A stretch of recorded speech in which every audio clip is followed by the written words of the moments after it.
சாமான் விளக்கிட்டுமா அதுக்கப்புறம் கொஞ்சம் கொள்ளையை போய் பெருக்கிட்டு வந்துடும். கொஞ்சம் குப்பையாக கிடக்குதுல்ல, அதெல்லாம் இது பண்ணிட்டு வந்துடும்.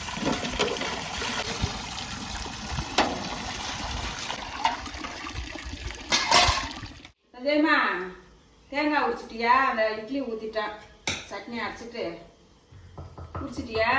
உரிச்சிட்டேன். இட்லி ஊற்றி வச்சுட்டு தேங்காய் சட்னி அரைச்சிட்டு பொடி கொஞ்சோண்டு அம்மியில் வச்சு நுணுக்குவோம் அப்படின்ட்டு வறுத்துருக்கோம்.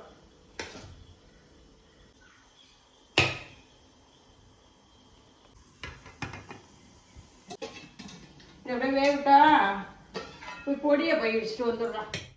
இப்போ வந்து நான் பூண்டு பொடி, அதாவது உளுந்து, கருப்பு உளுந்து, கடலைப்பருப்பு, மிளகாய், எள்ளு, பெருங்காயம், கருவேப்பிலை இதெல்லாம் வறுத்துருக்கேன். வறுத்து இது பார்த்திங்கன்னா நான் அம்மியிலே வச்சு பொடி நுணுக்க போகிறேன். அது நல்லாயிருக்கும். அப்போல்லாம் அப்படி தான் நுணுக்கிறது. நம்ம ஃபேமிலி அனைவருக்கும் வணக்கம். இன்றைக்கி பார்த்தீங்கன்னா ஃபுல் விலாக் தான் போட போகிறேன். நான் காலையில் இட்லி ஊற்றுறதுலேருந்து மதியம் லஞ்சு வரைக்கும் போடலான்னு இருக்கேன். அதுக்கப்புறம் நைட்டு பார்ப்போம் எப்படின்னுட்டு, டைம் எப்படி இருக்குன்னுட்டு. இன்றைக்கி அந்த ஃபுல் விலாக் தான் நீங்கள் பார்க்க போகிறீங்க.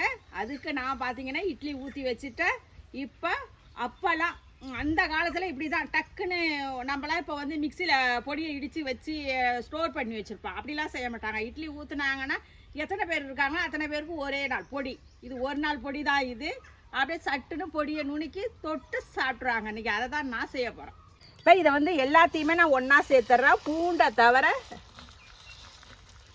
எல்லாத்தையும் ஒன்றா சேர்த்துடணும். இதை அப்படியே வச்சு கர கர கர கர கர கர கரன்னு நுணுக்க வேண்டியதான். இப்படியே சேர்த்து நுணுக்குனாதான் அந்த வாசனை எல்லாத்துக்கும் வரும் மிளகாயோட. இதுக்கு பார்த்தீங்கன்னா கருப்பு உளுந்து தான் சேர்க்கணும். நல்லா வாசனையாக இருக்கும் கருப்பு உளுந்து சேர்க்கும்போது.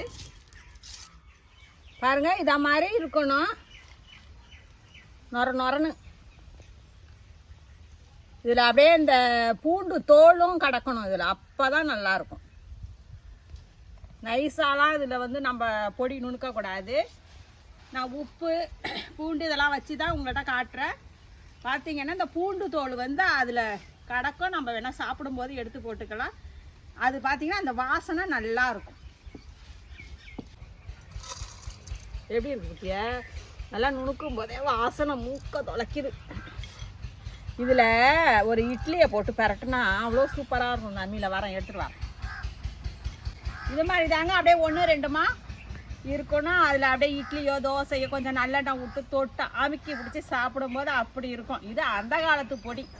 இதுக்கு தாளிப்பு போட்டாச்சு. தேங்காய் சட்னிக்கு தேங்காய் சட்னியும் பொடியும் ரெடி.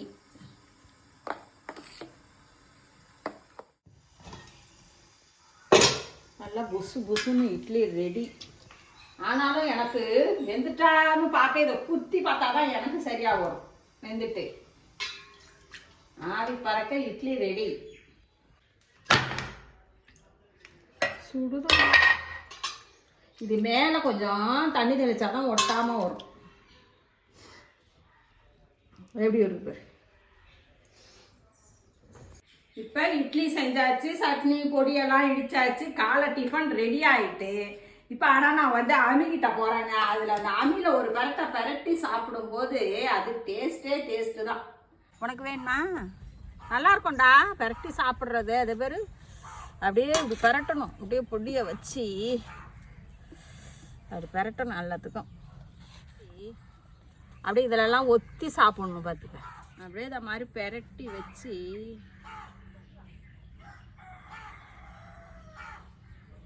சாப்பிடும்போது என்னமோ அப்போ உள்ள காலத்துக்கு போன மாதிரி இருக்குது எனக்கு இதை மாதிரி சாப்பிடும்போது. ஆனால் கொஞ்சம் கஷ்டம்தான் நம்ம போட்டு அம்மியில் போட்டு நுணுக்கிறதெல்லாம். டயம் இருக்கிறப்ப இந்த மாதிரி அம்மியில் செஞ்சுக்கிங்க, டயம் இல்லாதப்ப மிக்சியில் போட்டுங்க. ஆனால் உடனே இந்த பொடியை இடித்து சாப்பிட்றது அவ்வளோ ஒரு டேஸ்ட்டாக இருக்கும்.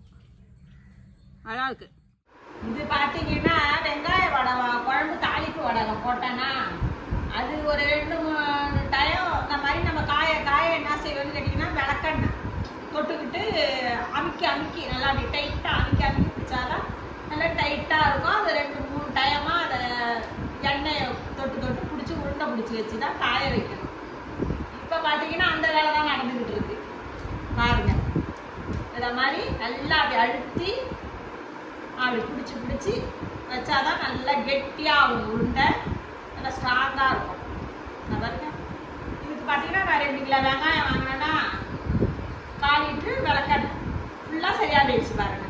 கொஞ்சமாக வச்சுருப்போம் ஊற்றி பிடிக்கிறதுக்கு. இது முடிஞ்சிச்சு. இனிமே அவ்வளோதான். இது வந்து பார்த்தீங்கன்னா நான் ஒரு 3 நாள் நான் உருண்டையை பிடிச்சி எடுத்து வச்சுட்டேன். இதுக்கு விறகு பிடிக்க வேண்டியல. அவ்வளோதான். இதை வந்து நம்ம அப்படியே எடுத்து காய வச்சிட வேண்டியதான். இது காயும் ஒரு 20 நாள் காயணும். காய்ஞ்சாதான் நமக்கு வடகை வந்து குழம்பு தாளிப்புக்கு நல்லா இருக்கும், சாப்பிட்றதுக்கும் நல்லா இருக்கும். நல்லா காயணும். மீன் வாங்கிட்டு வந்தாங்கங்க குழம்புக்கு. காணாங்கத்தை வறுக்கிறதுக்கு, இதெல்லாம் குழம்புக்கு வறுக்கிறதுக்கு வாழை. இது வாழை அவங்க இங்கே கட் பண்ணி வாங்கிட்டு வந்திருக்காங்க.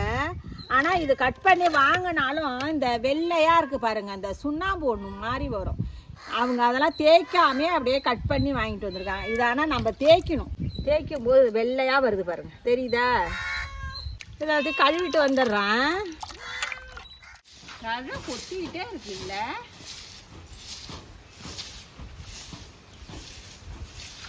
எப்பமா இது முடியும் தழை கொட்டுறது?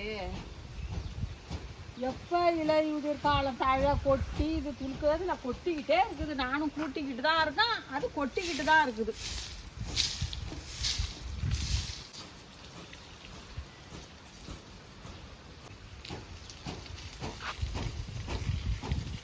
கொஞ்சமா அந்த மோட்டாரை போடுறியா? அந்த பக்கம் தண்ணியை கறந்து விட்டு பிடிப்போம். அதை போடு. இந்த மல்லிகை செடியெல்லாம் மொக்கு வைக்கிது. இப்போதான் 1 2 மொக்கு வைக்கிது.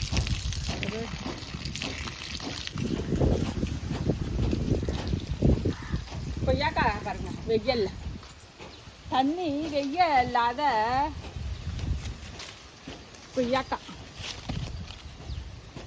கலரு ஏதாவது அது தண்ணி விடணும். தண்ணி விட்டாதான் நல்லா செழுமையாக கிளம்பும். போட்டோம் இதுக்கெல்லாம் தண்ணியை திறந்து விடும். சூப்பராக இருக்குது. தென்னை மரம்லாம் தண்ணி வருது. இப்போ எல்லா வேலையும் முடிச்சுட்டாங்க. முடிச்சுட்டு வந்து இப்போ குழம்பு வைக்க போகிறேன். அது விறகு அடுப்பில் மண் சட்டியில். இப்போ இந்த சட்டி காஞ்சிட்டு கடலெண்ணெய் தான் ஊற்றுறேன். இதில் வெங்காயம் தக்காளி எல்லாம் போட்டு வதக்கியாச்சு. கருடம் போட்டு தாளிச்சாச்சு. இப்போ குழம்ப எப்போதும் போல தான் நான் மீன் குழம்பு வைக்கிறது தான். புளி, ஒரு தக்காளி, உப்பு, மிளகாத்தூள். இப்போ மீன் குழம்புக்கு மாங்காய் அரிஞ்சிட்டோம் நாங்கள். பாருங்க, மீன் குழம்புக்கு மாங்காய் போட்டால் தான் அதோட வாசனையே நல்லா இருக்கும். குழம்பு நல்லா தளன்னு கொதிக்குது. குழம்பு நல்லா கொதிச்சுட்டு இப்போ மாங்காய் சேர்த்துருவோம். நல்லா ஒரு கொதி வரணும். இப்போ மீன் சேர்த்துருவோம். குழம்பு நல்லா கொதிச்சு சுண்டி வந்துட்டு நம்ம மீனை ஒன்றா சேர்த்துருவோம். இதை அப்படியே கரைஞ்சிரும். அதனால லைட்டாக அப்படியே கலந்து கொடுத்துக்க வேண்டியதான். கரண்டியாலேயே உடஞ்சிரும் மீன். இப்போ ஒரு கொதி வந்துட்டு அப்படியே ஒரு கொத்து கருவேப்பிலையை அதில் அப்படியே மேலே சேர்த்துருவோம். இந்த குழம்ப அப்படியே தூக்கி அப்படியே ஒரு ஆட்டி விட்டுட்டு 2 பக்கமும் அப்படி இப்படி ஆட்டினீங்கன்னா எல்லா பக்கமும் மீன் வெந்துடும். அவ்வளோதான், ரெடி ஆயிட்டு. இந்த பக்கம் பார்த்தீங்கன்னா மீன் வறுவல் ரெடி ஆயிடுச்சு. சூப்பராக மொறுன்னு மீன் வறுவல். இப்போ இந்த பக்கம் மீன் வறுத்தாச்சு. மீன் குழம்பு ரெடி ஆயிட்டு. எல்லாம் மாங்காய் எல்லாம் போட்டு வச்ச மீன் குழம்பு. சாதமும் வடிச்சாச்சு. அதுக்கு கொஞ்சம் ரசமும் வச்சுட்டோம்.